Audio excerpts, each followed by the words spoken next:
Bom dia, professor Fernando, para mais uma aula de geografia. Vamos falar do último assunto da apostila 1, primeiro ano de ensino médio.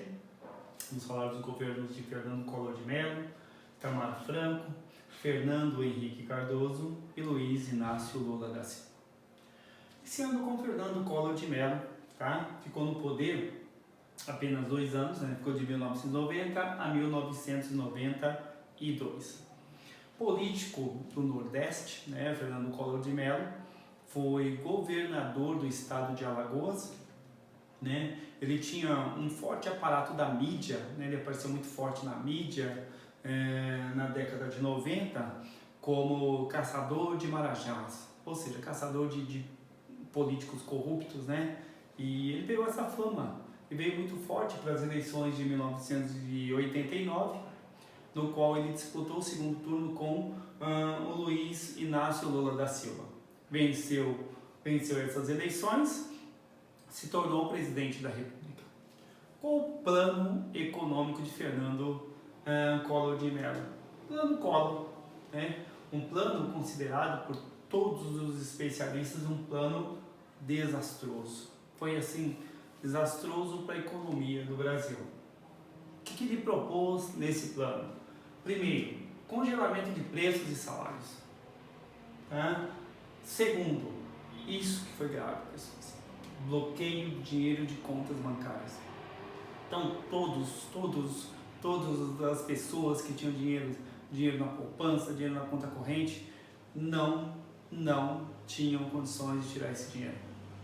E muitos acusam o governo de ter fornecido informações privilegiadas. Ou seja, algumas poucas pessoas ficaram sabendo antes desse plano, retiraram seus dinheiros das respectivas contas correntes, e guardaram em casa.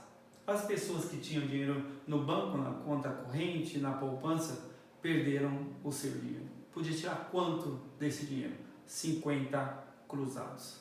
Então foi um momento desastroso. Pessoas de repente não tinha como pagar funcionários, entraram num processo de falência. Algumas pessoas que tinham guardado algum dinheiro em casa conseguiram comprar casas muito baratas, porque as pessoas estavam vendendo no desespero para pagar dívida, carros baratos.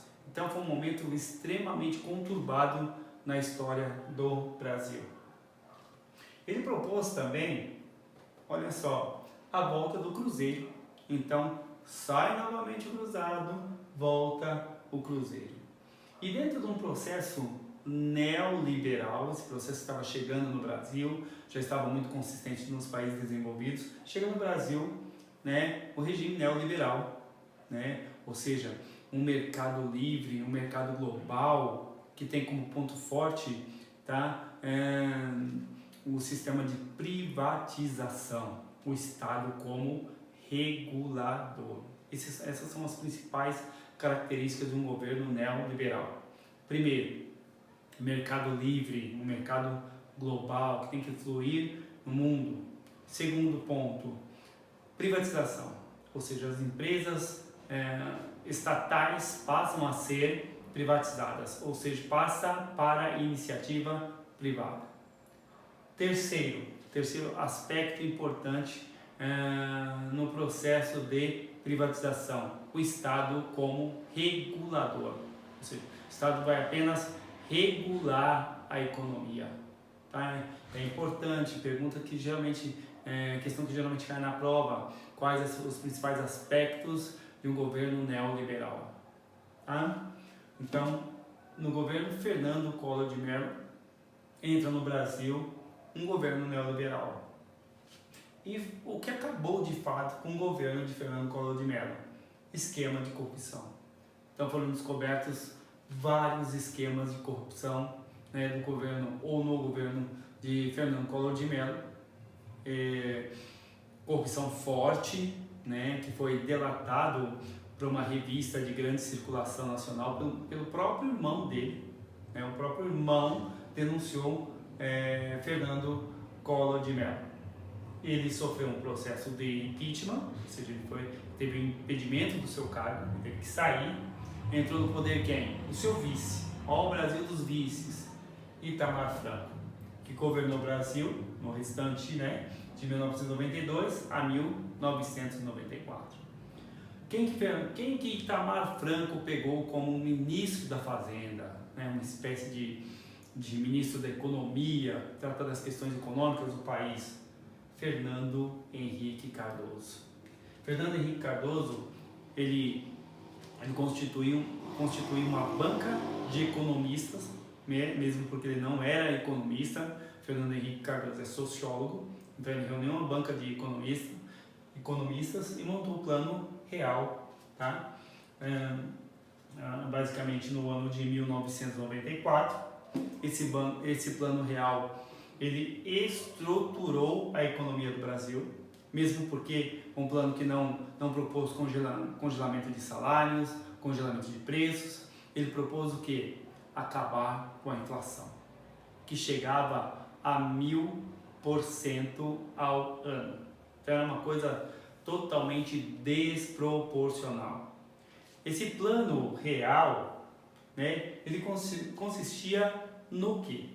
Primeiro, repressão ao consumo, ou seja, as pessoas precisavam parar de consumir, né? Então o consumo fazia com que a economia ela não se estruturasse, as pessoas consumindo demais, a economia não se estruturava, aumento de preço, inflação descontrolada. Trocou a moeda, então sai o Cruzeiro, né? Depois do Cruzeiro veio o Cruzeiro Real, e depois do Cruzeiro Real vem o Real, que é a moeda que nós temos nos dias de hoje. Contenção da inflação. A inflação que estava a 1000% ao ano, ela foi reduzindo drasticamente com esse Plano Real. E ele acelerou o processo das privatizações. Ele vendeu estatais importantes do Brasil. Uma delas, a Companhia Vale do Rio Doce. Na época, uma companhia de mineração que era uma das princesinhas do Brasil, vamos dizer assim. Tá? Brasil consertado, Itamar Franco. Quem disputa as eleições e ganha? Fernando Henrique Cardoso, pelo belo trabalho feito, né, de estabilização da economia do Brasil. Disputa com quem? Luiz Inácio Lula da Silva. Então, Luiz Inácio Lula da Silva primeiro perdeu para o Fernando Collor, depois perdeu uma segunda eleição para Fernando Henrique Cardoso. Fernando Henrique Cardoso deu continuidade ao Plano Real, né? Ele acelerou ainda mais o processo de privatização, né? Ele diminuiu o consumo da população através do aumento dos juros. Então, quanto maior os juros, menos consumo, tá? E ficou dois mandatos. Ele ficou de 1994 a 2002. 2002, quem entra na presidência do Brasil? Luiz Inácio Lula da Silva, tá? Luiz Inácio Lula fica de 2003 a 2010, dá continuidade à política econômica de Fernando Henrique Cardoso. Mais que isso, ele entra com um propósito claro de projetos sociais. Então ele institui o Bolsa Família, ele institui uma série de obras no Nordeste, ele institui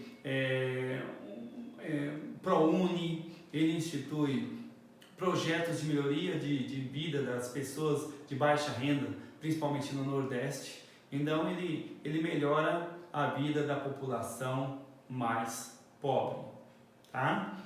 Então nós tivemos aqui os presidentes que faltavam, os planos econômicos restantes, né? E finalizamos aqui a apostila 1.